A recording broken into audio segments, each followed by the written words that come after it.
Ok, eh bien, on est en direct enregistré pour commencer cette interview avec Karine. Karine, on s'est connus du coup dans un réseau pour entrepreneurs.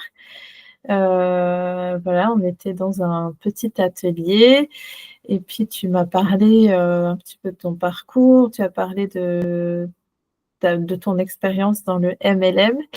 Et moi, j'étais curieuse parce que moi, je fais aussi du MLM, même si l'activité est un petit peu plus ralentie en ce moment, puisque je développe mon activité principale de coach.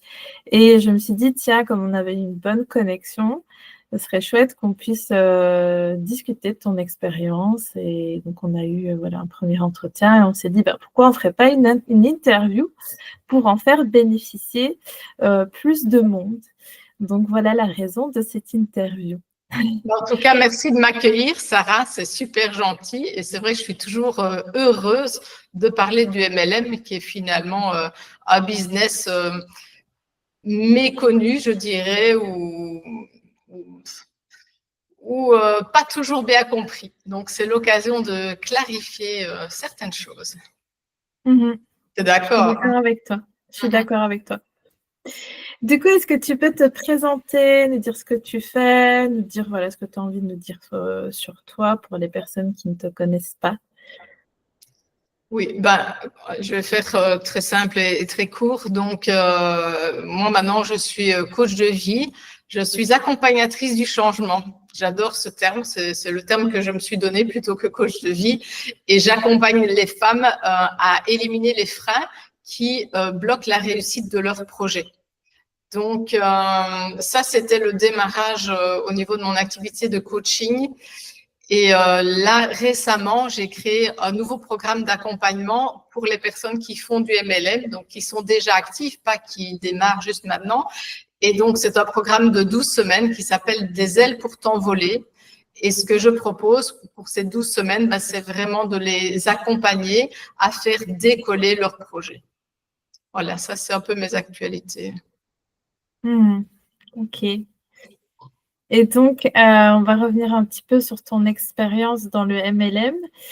Est-ce que tu peux nous en parler, nous en dire plus, comment tu as découvert le MLM, combien d'années tu as exploré ce modèle d'affaires, voilà, quelle est ton expérience et ce que ça t'a apporté, entre guillemets.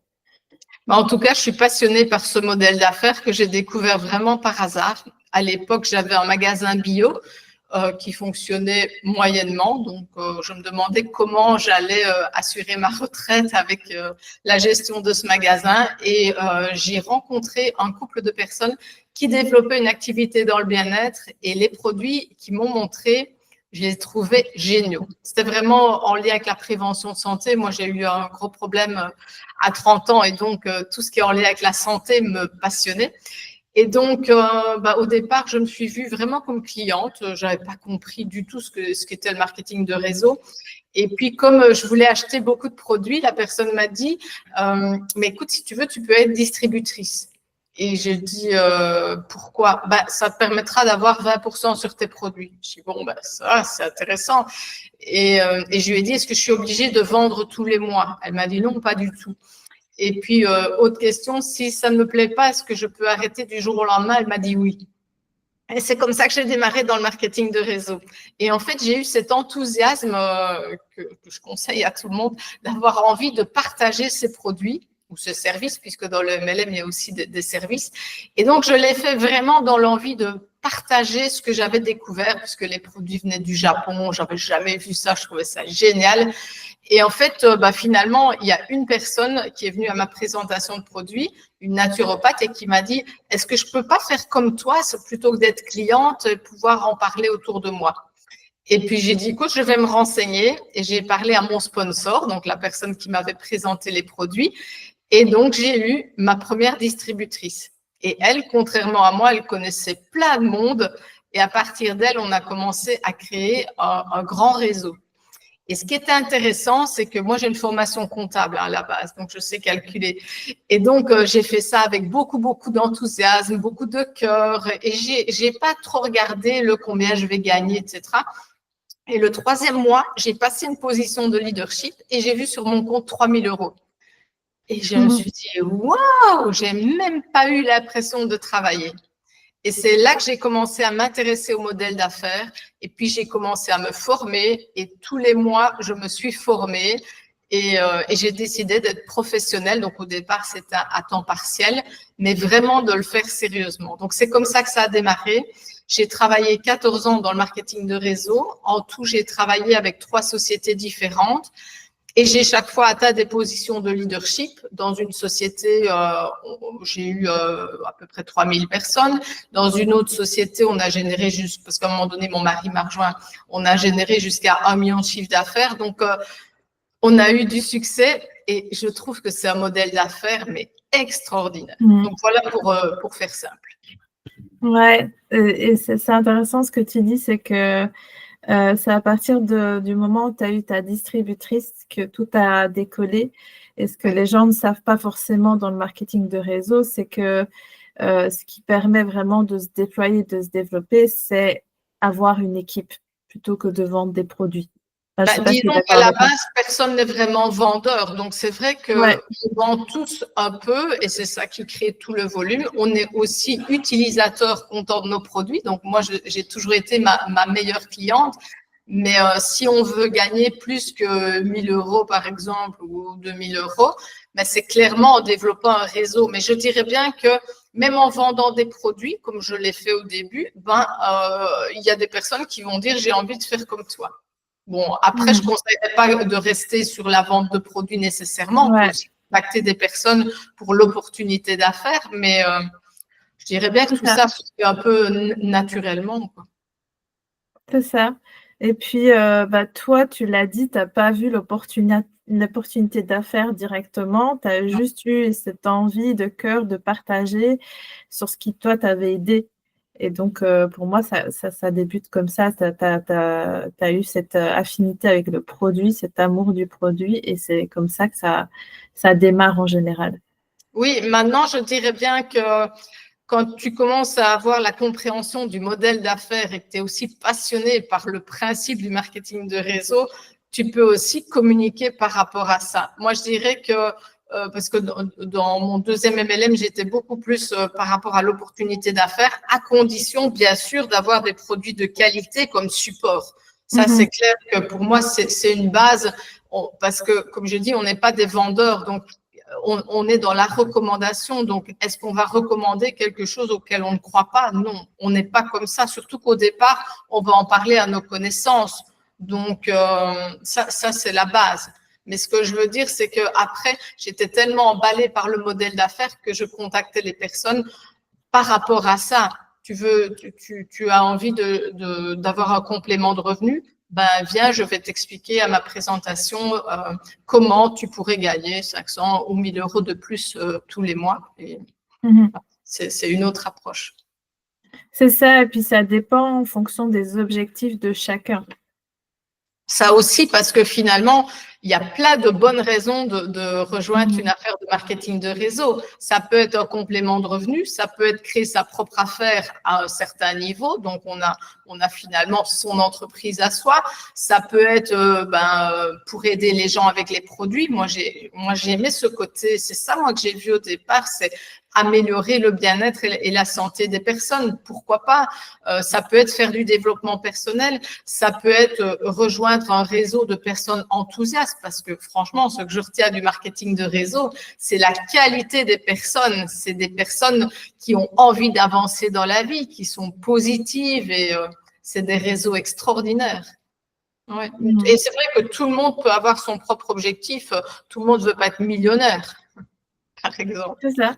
Et c'est OK. Tu dirais que ton expérience dans le MLM, elle t'a permis d'accomplir quoi professionnellement, personnellement? En Quoi fait, tes accomplissements? moi, j'ai travaillé presque 20 ans comme fonctionnaire, et souvent, je regardais dehors et je me disais, est-ce qu'il n'y a pas autre chose pour moi ailleurs? Surtout que je suis quelqu'un, je n'aime pas de rester à l'intérieur, j'aime bien de vivre dehors. Mais quand on a un boulot à 20 minutes de chez soi, les rêves, ils sont assez limités. C'est les vacances, c'est les week-ends, etc. Et donc, à un moment donné, j'ai eu un cancer dans ma vie et ça a changé toutes mes priorités. Et à un moment donné, j'ai découvert le marketing de réseau et ça m'a ouvert des horizons que j'aurais jamais imaginé. Et donc, actuellement, je vis en Espagne depuis 8 ans et demi.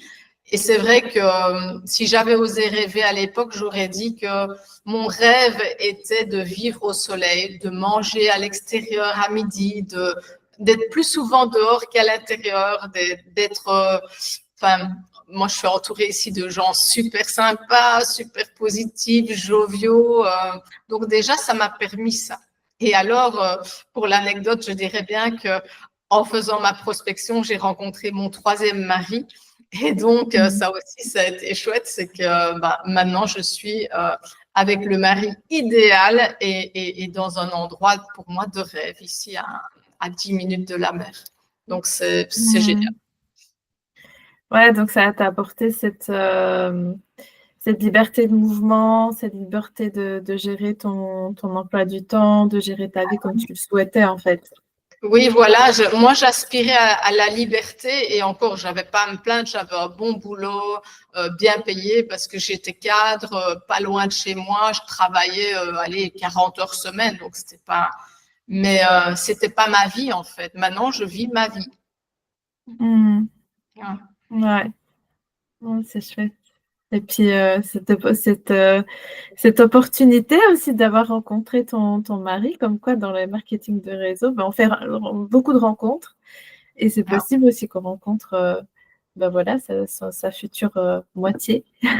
Oui, et puis il a été très vite mordu par le marketing de réseau qui ne connaissait pas à la base et donc ça c'est chouette aussi.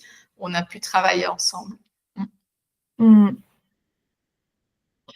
Ok. Parce que c'est vrai que dans le MLM, le modèle d'affaires est hyper simple. Quand tu Oui. regardes comme ça, c'est simple. Il n'y a pas besoin de reproduire, de créer tout par soi-même, tout est reproductible. Ouais. Cependant, il y a des obstacles. Il y a des obstacles sur le chemin qui sont plus de l'ordre de nos obstacles propres personnels. Quels obstacles, toi, tu as pu rencontrer dans le MLM et comment tu les as surmontés?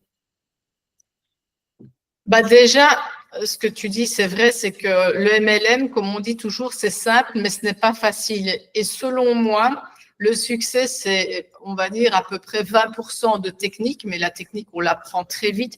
Et 80%, c'est le mindset, c'est-à-dire l'état d'esprit.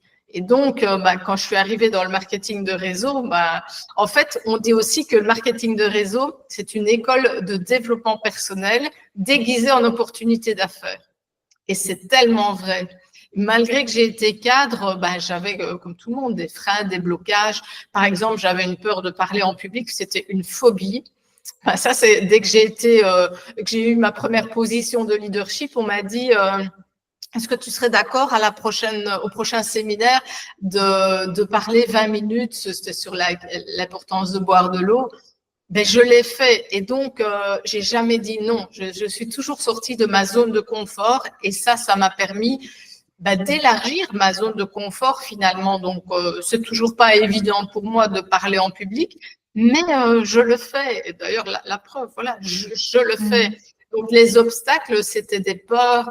Comme beaucoup de personnes, les peurs du rejet quand on va dans la prospection, les peurs du jugement. Donc moi j'avais une liste à rallonge clairement. Et je suis pas encore au top comme tout le monde. Voilà, c'est une évolution. Mais non, ça a été quand même un gros travail sur moi. Mais à chaque fois qu'il y avait des défis, je ne disais pas non, je disais oui. Et à partir du moment où j'ai eu une équipe, j'ai tout de suite voulu être celle qui montrait l'exemple. Et je dirais bien que si j'ai eu ce succès-là, attention, j'ai pas été multimillionnaire, mais franchement, j'ai gagné des voyages, leasing voiture, de l'argent, etc. Mais ce que je voulais surtout, c'était montrer l'exemple aux gens de mon équipe. Et ça m'a poussé, c'est incroyable. Je le faisais même pas pour moi, je le faisais pour eux. Ouais. Et ce que tu exprimes là, c'est que Et ce qui m'avait marqué lors de notre entretien juste avant l'interview, c'est que en fait, toi, les peurs, en fait, tu les dépasses, tu te bloques pas. Les blocages, tu les surpasses en fait, et tu passes à l'action. Mais c'est aussi pour ça que je suis devenue coach de vie, parce que dans le marketing de réseau, j'ai vu tellement de personnes arrêter. Et moi, forcément, dans le marketing de réseau, quand tu as une grande équipe, tu ne peux pas t'occuper personnellement de tout le monde. Et j'ai vu tellement de personnes avec du potentiel qui arrêtaient après 3 mois, 6 mois, 1 an, qui disaient oh, finalement, c'est pas pour moi. Mais en fait, c'était toutes ces peurs, tous ces conditionnements qui ont fait que les personnes n'ont pas pu dépasser ça. Et c'est vrai que déjà, rien que mon expérience personnelle, je la mets à disposition de mon coaching, parce que j'ai dépassé déjà beaucoup d'obstacles finalement. Et puis maintenant, j'ai les outils en tant que coach. Ça, c'est bien aussi. Alors justement, tu parlais des personnes qui arrêtaient. Est-ce que selon toi, le marketing de réseau est fait pour tout le monde?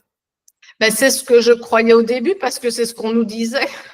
Ah, c'est pour tout le monde.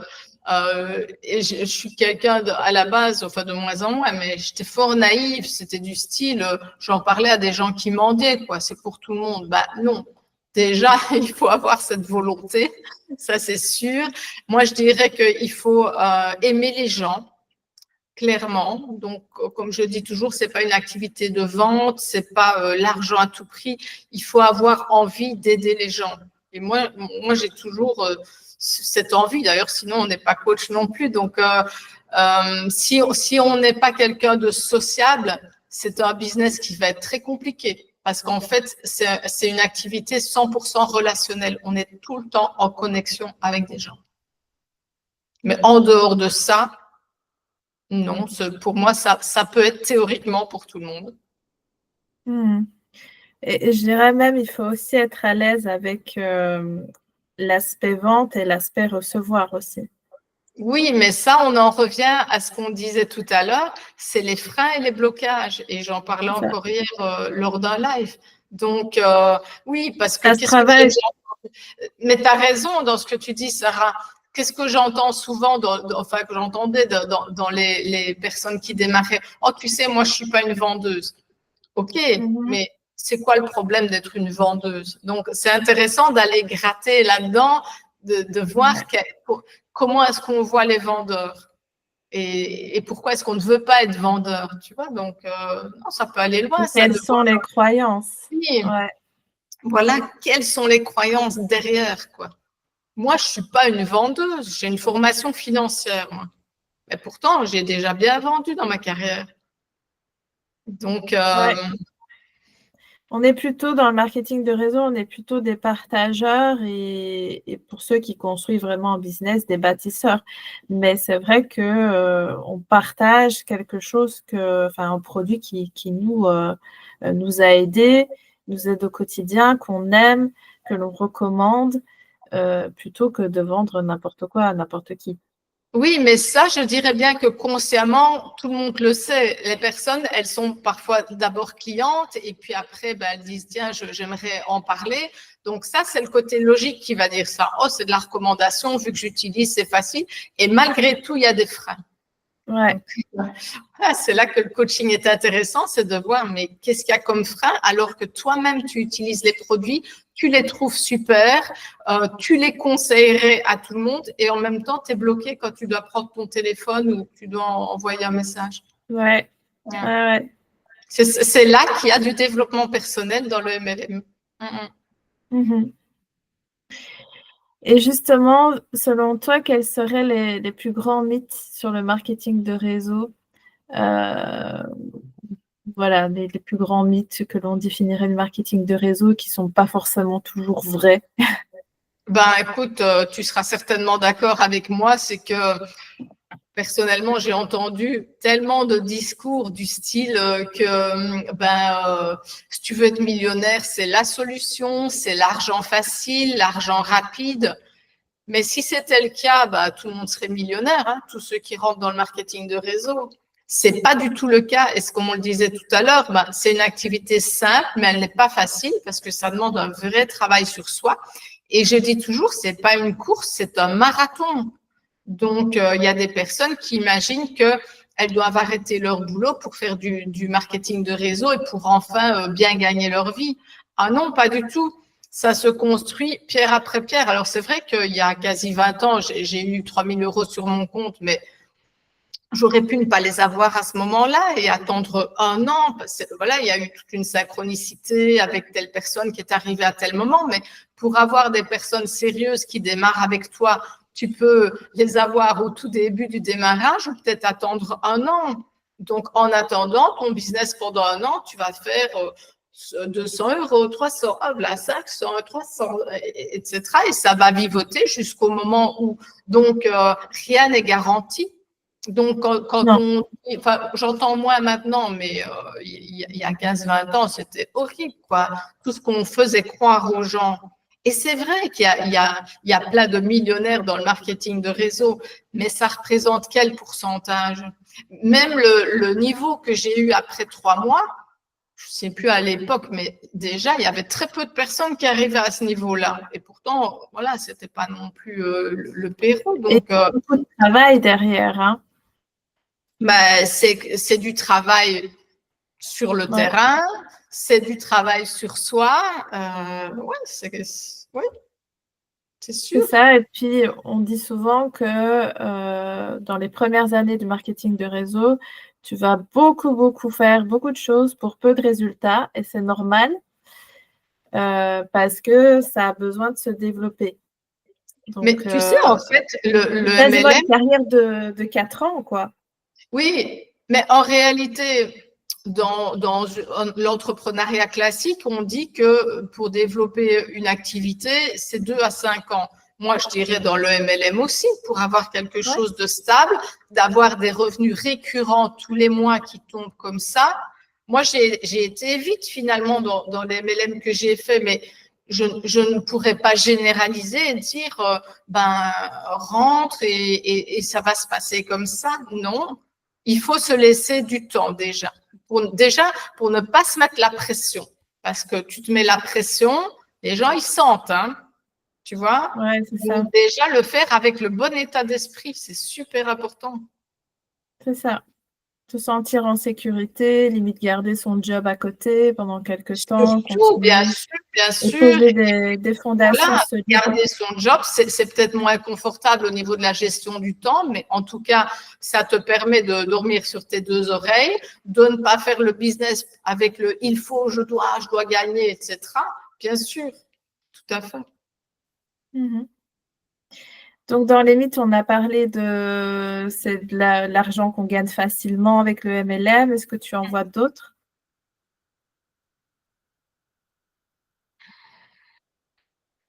Non, je trouve que ça, c'est vraiment le gros mythe et le piège d'une certaine manière qui fait que, comme je dis, il y a des personnes qui vont vouloir tout lâcher pour faire ça, alors qu'il y a quand même toute une série de paramètres. Et notamment, comme je disais, quelles sont tes croyances, quels sont tes conditionnements. Parfois, on n'en est même pas conscient. Moi, c'est quand j'ai démarré le marketing de réseau que j'ai pris conscience de certains freins que j'avais et qui ne se voyaient absolument pas quand j'étais cadre. Tu vois? Et là, ça te pète à la figure, en fait. Mais je ne veux pas décourager les personnes qui nous écoutent. Mes meilleurs moments dans ma vie, ça a été dans le marketing de réseau. C'est un business où on s'amuse, où il y a une ambiance de dingue. Voilà, moi, j'ai jamais vraiment eu l'impression de travailler tout en travaillant quand même, en étant très active. Mais ça se fait dans un bon état d'esprit, dans une ambiance. Moi, je viens du milieu de l'administration publique, hein, donc le contraste a été super grand. Ouais, c'est ça. Et puis, toi, tu étais peut-être plus prête quand tu as commencé, puisque tu as généré tes 3 premières 1 000 €. Ben, il y a des personnes, ils vont mettre 1 an et demi avant de faire ça. Donc… Oui, mais le mois suivant, j'ai plus fait 3 000 €. Hein. Tu vois, ça a été le mois où j'ai gagné ça, mon sponsor m'a dit, regarde, il y a telle et telle personne qui est rentrée dans ton affaire. Je pense que tu peux atteindre, à l'époque, c'était le niveau argent. Je dis, tu crois? Et là, on a mis tous la gomme. Et puis, après cette période d'intense activité, on s'est tous un peu reposés. Donc, en fait, ça a été fort en dents de scie la première année, tu vois. C'est ça que je dis, C'est ça. rien n'est garanti. Et avant de lâcher un boulot, on met de côté ce qu'on gagne tous les mois. On voit si le revenu est récurrent et suffisant. Enfin, là, c'est mon côté comptable qui parle, mais pas faire n'importe quoi non plus. Mhm. C'est ça. Ouais, ouais. Et du coup, tu y as peut-être déjà répondu, mais quels seraient les conseils que tu donnerais à une personne qui souhaite se lancer dans le MLM, mis à part, on en a déjà dit, voilà, de ne pas se lancer trop vite, de ne pas lâcher tout trop vite. Moi, ce que je dirais, c'est déjà de valider différents points avant de se lancer dans un MLM. Donc, de valider la qualité des produits ou des services et donc d'adhérer, d'être en alignement avec eux. Deuxièmement, de checker que la société est une société fiable. Moi, j'ai quand même eu des déboires avec une start-up. Donc, les start-up, c'est quand même assez risqué, je dirais. Donc, de vérifier que le plan de rémunération est bon. Donc, après, il faut peut-être se faire aider de personnes qui ont de l'expérience. Donc, c'est-à-dire vraiment valider tous les points avant d'y aller. Parce que c'est bête de mettre toute l'énergie pour après se rendre compte que. Et la personne qui nous en parle, est-ce que c'est quelqu'un qu'on connaît, quelqu'un qui a du succès, quelqu'un qui… Parce qu'en fait, le sponsor, pour moi, il a un rôle très important. Et toute la lignée d'aide. Donc, le sponsor et la lignée d'aide, c'est des personnes qui ont un pourcentage sur notre activité, donc qui ont intérêt à nous aider. Et c'est ça qui fait aussi le beau côté du marketing de réseau, c'est que c'est vraiment une activité où on n'est pas tout seul. Et ça, c'est génial. Et en même temps, on n'a pas de compte à rendre. Donc, ça veut dire que le sponsor, pour moi, ce que j'ai fait au démarrage, c'était un vrai travail d'équipe. Parce que c'était un couple et un de mes sponsors, il venait toutes les semaines pour faire des présentations parce que moi, je n'osais pas parler en public au départ. Il m'a soutenu. Si j'ai si bien avancé, c'est grâce à eux. Et puis, ils m'ont montré l'exemple. Ils m'ont dit, viens aux formations tous les mois. J'ai jamais raté une formation. Ils m'ont vraiment donné un bon enseignement. Donc, ça, c'est super important, tous ces critères-là. Et le conseil que je peux donner, déjà, c'est de démarrer à temps partiel et de le faire de façon professionnelle. Donc, il n'y a pas besoin de se dire, je vais le faire de façon pro à temps plein. Je consacre 8 heures, 10 heures par semaine, je le mets dans mon agenda et je le fais à 100%. Mes 8 heures par semaine, je le fais sérieusement. Et pas comme un hobby, parce qu'alors, on va avoir des revenus de hobby. C'est Et ça. alors, du coup, c'est un business qui peut coûter au lieu de rapporter si on commence à le faire comme hobby. C'est ça, ce que tu dis, c'est l'importance de la régularité. Il vaut mieux faire 1 heure par semaine que 1 heure tous les 3 mois, enfin que 8 heures et puis tous les 3 mois 8 heures. Enfin, ça n'a aucun sens. Oui. Moi, je dis 8 heures, Sarah, parce que si tu travailles trop peu, on va dire 3 heures par semaine, tu ne te vois pas avancer, ça va te démotiver. Et comme c'est tellement facile de démarrer une affaire de MLM, c'est aussi très facile d'arrêter. Et donc, ça, ce serait dommage. Donc, je pense qu'il y a un minimum d'heures à consacrer pour avoir des résultats. Ok. Merci pour tous tes conseils, tous tes partages. Est-ce que tu aurais quelque chose à rajouter que je n'ai pas dit avant de passer de clôturer, de passer sur tes actualités?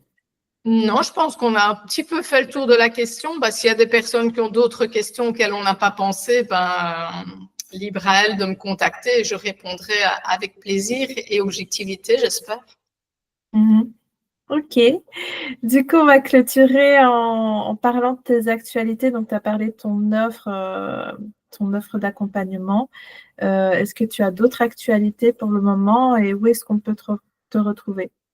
Oui, hier, j'ai encore fait une nouvelle sortie de zone de confort. Donc, j'ai créé un live interactif où j'ai parlé des 3 erreurs à éviter si on veut développer une affaire de MLM rentable. Et j'ai bien aimé cette formule et j'ai vu que ça intéressait du monde. Donc, ça s'est bien passé. J'ai eu des retours super. Donc, je pense que régulièrement, je vais faire des lives interactifs sur des thèmes en lien avec le marketing de réseau. Et du coup, on te retrouve sur un groupe Facebook, c'est ça? Non, j'ai carrément fait ça sur Zoom, donc j'ai créé un événement sur Facebook. J'ai partagé aussi sur Insta. Je suis pas super active sur les réseaux sociaux, mais en tout cas, je suis quand même sur LinkedIn, sur Facebook et un petit peu sur Instagram. Donc c'est là que je partagerai quand je ferai le prochain live. Ok, ben, je mettrai le lien, en tout cas, donc cette interview sera rediffusée sur ma chaîne YouTube et je mettrai le lien dans la description. Comme ça, ben, on pourra te retrouver. En tout cas, merci Karine pour ton partage d'expérience. C'est inspirant et je pense que... Merci. Je pense que c'est intéressant d'avant de se lancer dans le MLM, de voir un petit peu les parcours des personnes, de voir voilà, ce qu'elles ont vécu, leurs recommandations, leurs conseils. Voilà, c'est toujours intéressant. Ben, j'irai voir s'il y a des commentaires en dessous de cet enregistrement et s'il y a des questions, ben, forcément, j'y répondrai avec plaisir. Moi, ce que j'ai envie d'éviter, c'est surtout des déceptions et puis des personnes qui après vont dire « Oh, le MLM, c'est de la merde » ou « Oh, le MLM, c'est une arnaque », mais logiquement non. Et peut-être juste ajouter une chose, c'est que je suis quand même régulièrement sollicitée pour des business de MLM, puisqu'on me connaît un petit peu dans ce domaine-là. Il y a aussi des MLM qui sont ce qu'on appelle des Ponzi, c'est-à-dire c'est des structures pyramidales illégales. Et ça, il faut quand même être attentif à ça. Donc, sous le couvert du MLM, il y a des business pas très cool où là, il y a un risque de perdre de l'argent, alors que dans les MLM, il y a zéro risque. En fait, on n'a aucun risque à démarrer une affaire de MLM. On investit dans des produits, dans des services et c'est tout. C'est ça. Contrairement à une société où il faut investir un capital dès le départ, quoi. Un capital et le principe du système pyramidal, puisqu'il y a des personnes qui ne connaissent pas, c'est on investit de l'argent et on récupère sa mise si on trouve X personnes qui elles-mêmes investissent de l'argent. Et donc, le système est chaque fois alimenté par les nouveaux qui démarrent. Le marketing de réseau ne fonctionne pas comme ça. Oui, c'est ça. Et moi, j'ai le cas dans mon équipe. La personne qui était en dessous de moi, enfin, qui est au-dessus de moi, elle fait plus de chiffre d'affaires que celle qui est au-dessus d'elle. Donc, il n'y a pas de limite. Voilà, c'est ça. Ça ne dépend pas des personnes apparaître en dessous. C'est ça.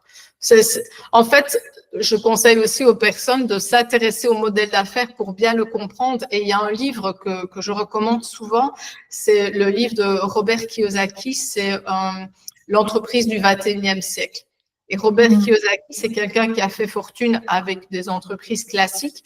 Et c'est ça qui est intéressant, c'est qu'il explique ce modèle d'affaires et il dit, si je l'avais connu, j'aurais développé mes business via le marketing de réseau. Donc, et lui, il écrit des livres d'éducation financière, donc c'est vraiment un chouette livre à se procurer pour bien comprendre. Ouais.